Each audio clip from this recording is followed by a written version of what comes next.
Calculate K, the equilibrium constant for the above reaction. Okay, so let's write the reaction again.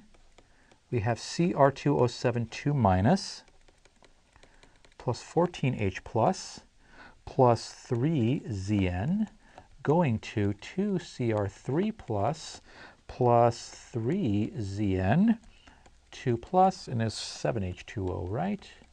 And the standard cell potential for this is equal to 2.09 volts. So 2.09, not 2.11. 2.11 was the cell potential under non-standard conditions, whatever we happen to, the different concentrations. We're using standard. So we said that the standard cell potential is equal to RT over NF ln K. So we get ln K, sorry I flipped them around, NF E standard cell divided by RT. Okay, that's equal to 6 moles were transferred,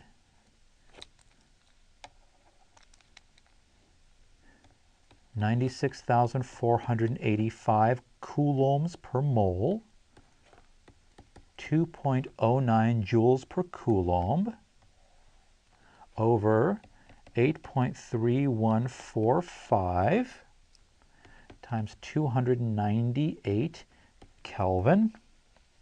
We get K is equal to E raised to the power of this thing, which is equal to 488. 488. I'm not even going to write this number down. I'm just going to leave it as e to the 488. Huge. This equilibrium constant is huge. You know what that means? A huge equilibrium constant? That means the reaction is so far to the right. That means once this reaction is done, there is virtually none of this left.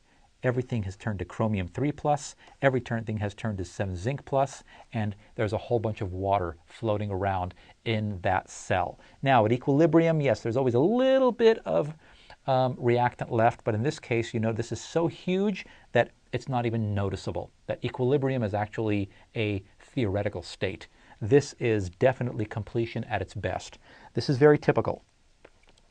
Large K values, large equilibrium constants are very, very common for oxidation reduction reactions.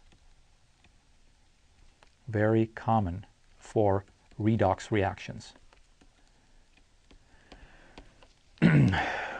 When you take a piece of wood and you burn it, is there any wood left at the end?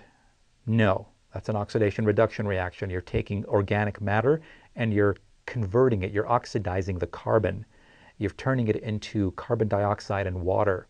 When you ingest the food that you ingest and your body converts it to glucose so that it can oxidize that glucose aerobically under oxygen conditions, and it converts it to carbon dioxide and water, it's an oxidation reduction reaction. The carbon in the glucose is being oxidized to, well, it's being oxidized to carbon dioxide.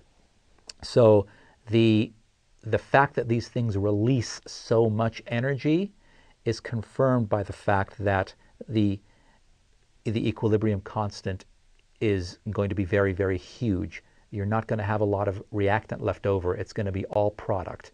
That's the whole idea. So again, we have all of these wonderful, wonderful equations that we've been working with. We have the thermodynamic versions of those equations. We have the electrochemical version of these equations, and they're all just expressing a relationship between these things. Free energy, cell potential, equilibrium. All of these things are tying together. Remember when we started back discussing equilibrium? We moved from equilibrium, we moved to thermodynamics, and now we closed off with electrochemistry. So we only have one more thing to discuss regarding electrochemistry. The next time we're going to talk about something called an electrolytic cell. We've been talking about a galvanic cell, which is a spontaneous process. Well, what if I don't want to do the spontaneous? What if I want to push energy into the system and make the electrons go in the direction opposite to where they want to go normally. If they want to flow this way, I want to push them back the other way and run the other reaction. Well, that's when we're going to, that's called an electrolytic cell. Very, very important process industrially and for all other things.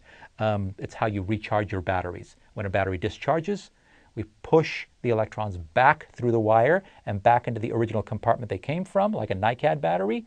We recharge the battery, and now the battery's ready to go again. So until then, thank you for joining us, and we will see you next time on Educator.com. Bye-bye.